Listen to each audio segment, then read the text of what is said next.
Hey guys, it's Ensei, and welcome back to another video. So as you can see, this is another time lapse, but I was doing a style study of an artist I found. The way I found them was actually, I was just listening to music and I saw the album cover and it was so pretty.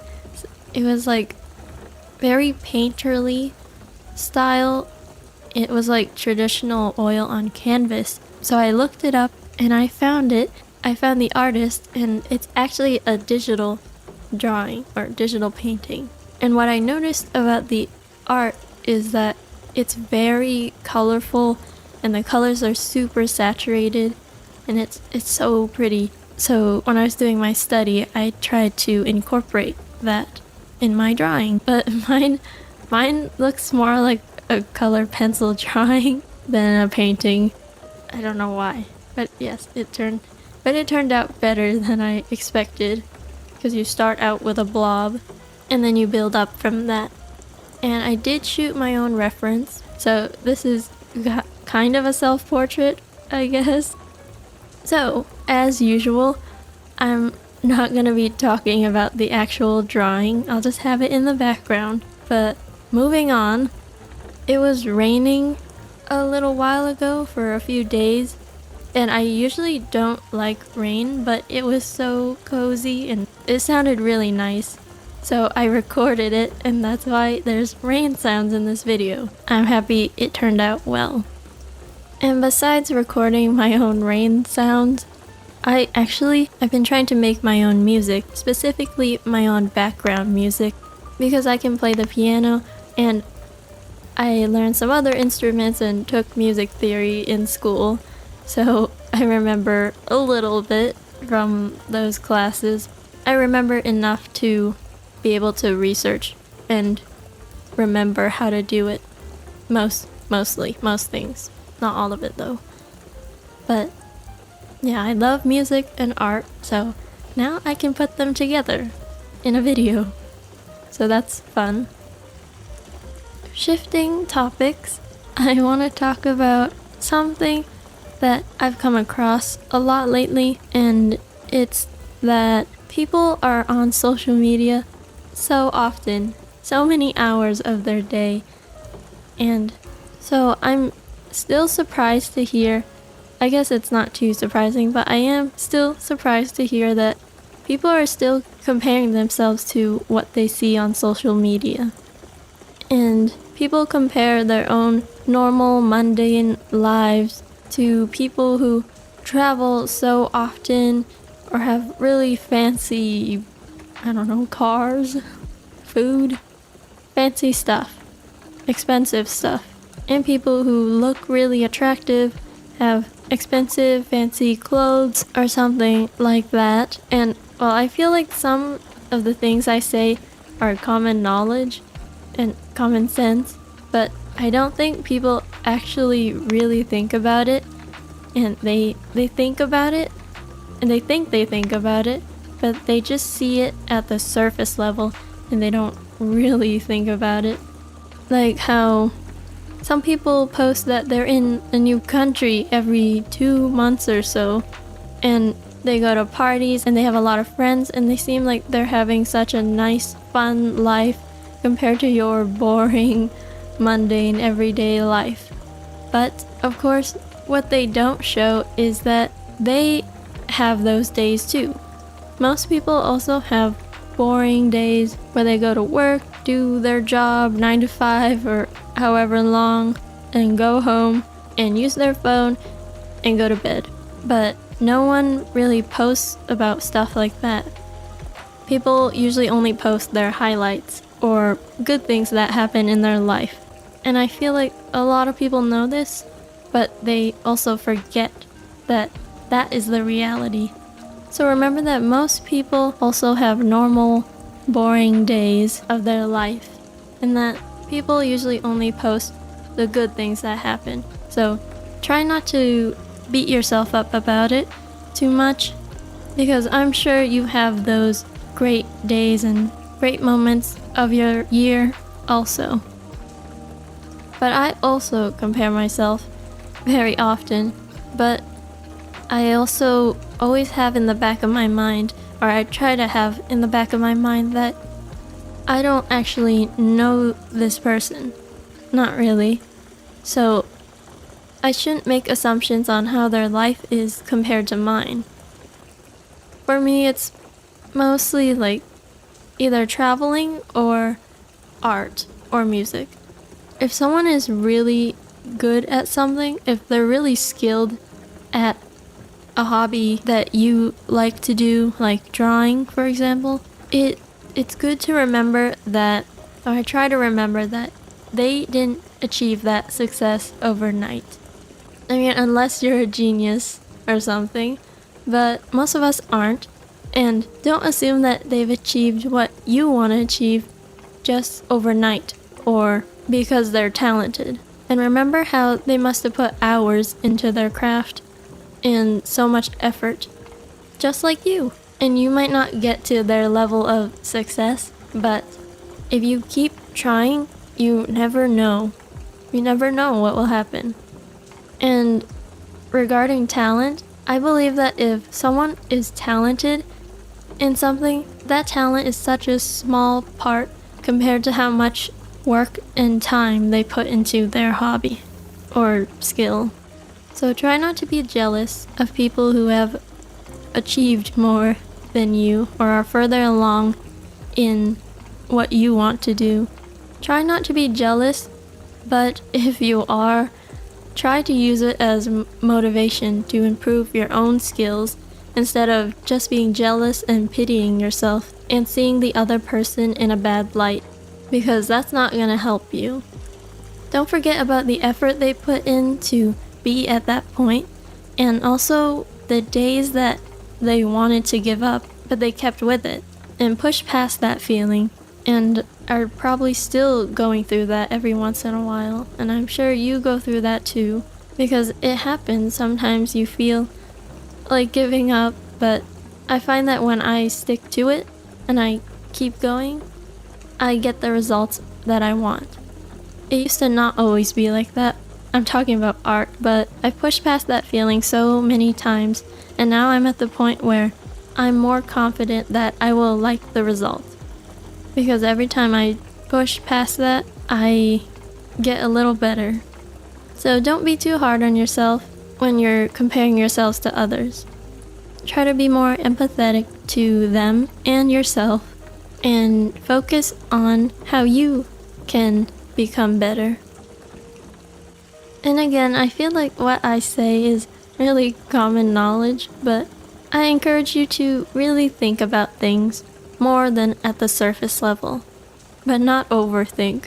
But I hope what I say still helps, and helps you feel more content about yourself and your life and the people around you.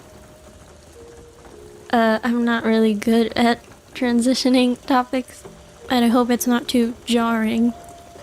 Anyways, I was thinking that if I travel somewhere next time, I want to vlog it. I like to watch vlogs. They're fun to watch and they look fun to make. I didn't have the confidence to do it back then, but I feel like I have the confidence to do it now.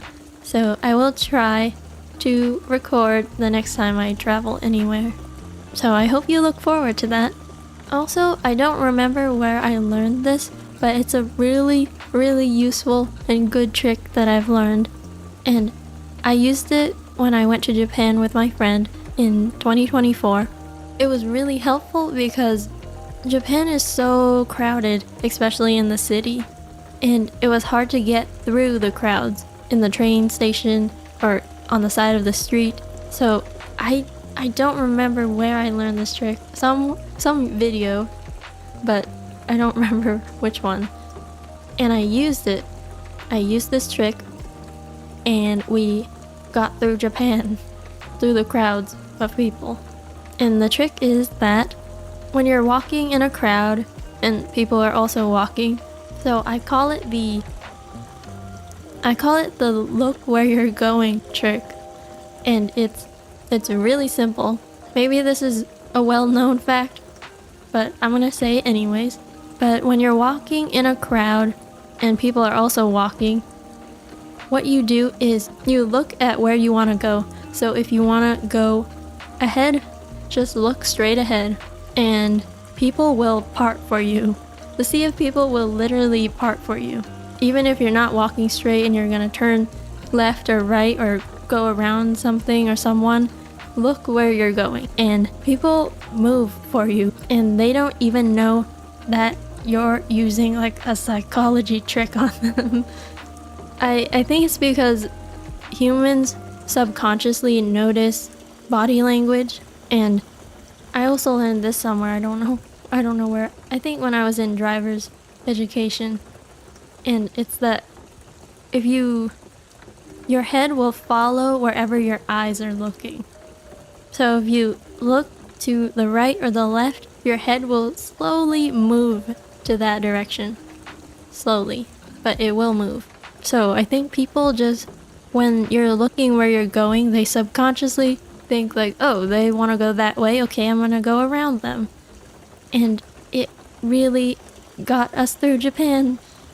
And I'm gonna illustrate it for you just to show, just because I can, and so it's easier to understand.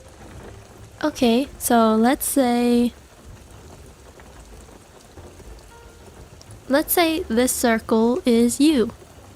And this is a top view. So like this is the top of your head, because I think it's easier to illustrate. And then this is the sea of people. Okay?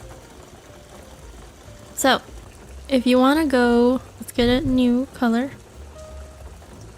So if you want to go, let's say, if you want to go this way, and all these people are walking towards you.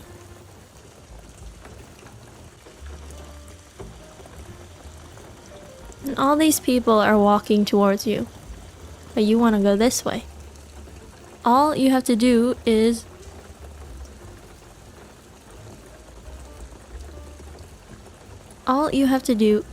look.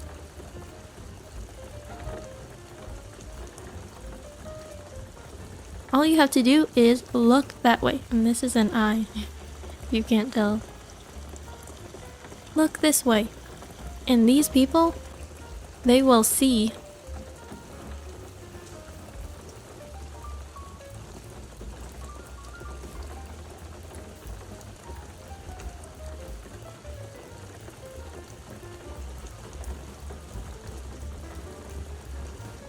And these people, they will see that you are looking this way. So even though they're coming straight ahead towards you. Wait. Okay, this makes more sense. If this person wants to go straight and you want to go that way, you're gonna run into each other. But they will see that your eye is looking that way instead, and they will know you don't want to go this way.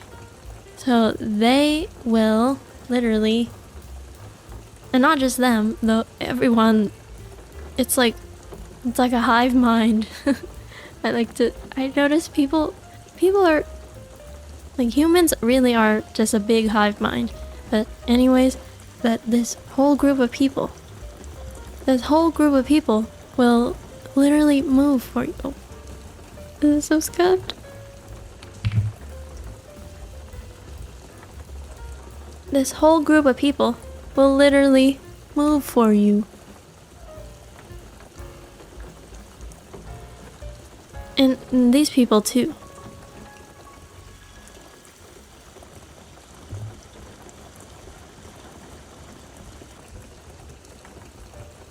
See? They will literally move for you, and you can get through. That is what I experienced with my friend in Japan. And another bonus is that if you have a really mean resting face, like I do, people will just move for you. Maybe because they either think I was angry, or it also makes you look very determined and confident that you know where you're going. And people like confidence, and people like leaders. People don't like to make decisions. So when you are looking this way, you are making the decision for them to move. And they will decide on their own that, oh, okay, this person wants to go this way, so I will move this way.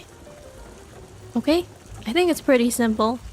And I hope you try it next time you're trying to get through a crowd. I really hope it helps. More proof that this works is when I was looking down, when I was just looking down on my feet or on the ground or somewhere else, I noticed that I almost ran into people many times. And people almost ran into me. And that's because they can't tell where I want to go. So it's proof that it actually really works. Okay, done with my illustration. So I hope this random little mini life hack helps you. If you already knew that, that's great. I'm sure it works. If you want to try it, then I hope you do. And I feel like deep down it helps build your confidence. When you stand straighter and you know where you're going, you just exude confidence. Even if you aren't feeling very confident. It tricks your mind. I just love studying people and psychology, but I'm not a psychologist. And by study, I mean listen to videos and sometimes read articles. I like it. It's very humans, and the human brain is very intricate, and it's fun to understand and learn. It doesn't only help with dealing with people and understanding people, but it also helps me to write characters for my stories. So, very big plus. Besides drawing and writing stories, I want to play games when I'm burnt out from drawing or writing, and I think it would be fun to play. So if you have any game recommendations, I would love to know. And I really love horror games, but I get scared really easily. But when you watch someone play or you watch a horror movie, it's not as scary as actually playing the game. But I will try if the story is engaging enough, or if the game premise seems interesting enough. I will take a look at it and decide. But I got recommended to play Hogwarts Legacy, and it's a Harry Potter game, or it's set before the Harry Potter series. And I played the whole game. Well, I didn't finish. I haven't done like the ending, but I got through the whole main story pretty much. And I don't mind playing it, but I like playing it, but I feel like it's more fun to play than to watch. So I probably won't play that on here. But maybe if you want it that much. But I prefer shorter games to play on here. And also probably like a visual novel, so I can read it out loud and make decisions, because that's fun. Yeah, so I like scary games. I don't really like violent horror. I like more of the mystery and the thriller and the story. And the problem is I've seen gameplay of so many horror games and scary games already that I can't think of like all my favorites. I already know how it's gonna end and how it goes, so I don't think it'd be fun to watch or to play. I don't know why I like this game so much, but you might have heard of it. It's called Until Dawn, and I've rewatched it so many times. I know like 98% of the jump scares, so that wouldn't be fun to play. Horror games that I don't like are loud but scary. Like, they're just trying to jump scare you by being loud or in your face. But that's not true horror to me. I feel like psychological is more scary, because it's harder to achieve. It's harder to be scary than if you just insert a random jump scare. I do have one game in mind, but we will see. And speaking of scary, I am very excited for Halloween, because Halloween is my favorite holiday. Well, I love fall and October. I'm also really excited for Halloween because October, because I have a few video ideas in mind and I'm so excited. I'm so excited. I can't wait, but I have to wait. But that's okay. But with that in mind, I try not to rush things or dread every day until that day. And I try to spend every day with purpose. I feel like 2025 just started, and it's already the third month, almost the fourth month. So time always keeps moving. I've always been told, and okay, a little random, but I speak 2 languages. I can speak Thai fluently, but I can't read it, so if you type in the comments in Thai, I will use Google Translate. But I can speak Thai and English fluently. And I've been told for so long now, I have to translate this, that's why I'm talking about this. But make today the best that you can. And that's the best translation I can do. But yeah, make today the best that you can make it. Even if it's something small, that's okay. Because that's all you can do today. You'll feel that every day has meaning. Or most days have meaning to you. So even if it's just something small that you can do today, that's okay. But don't be like that every day, because being lazy is dangerous. Being lazy is very dangerous. Try not to procrastinate every day or very often. If you want to do something, do it, as long as it doesn't have a negative impact on you or the people around you or people that you care about. So my last message for this video is make today the best that you can make it, even if it's something small. And every day has a purpose. I hope you strive to feel more content every day of your life. I noticed that my outros are really long, so I will try to keep it short this time. But I hope the rain sound was cozy, and I hope you enjoyed another rambling session from me. And also hope you enjoyed my drawing and the time lapse. And if you liked the video and you want to see more, please don't forget to hit subscribe and hit the notification bell, and also hit like. My Instagram is in the description with my email. I hope you stay as healthy as you can. Stay healthy. Okay, don't overlook it. Stay healthy and live a long, healthy life. Long, happy, healthy, content life. Okay? Okay. Goodbye. Thank you. Bye-bye.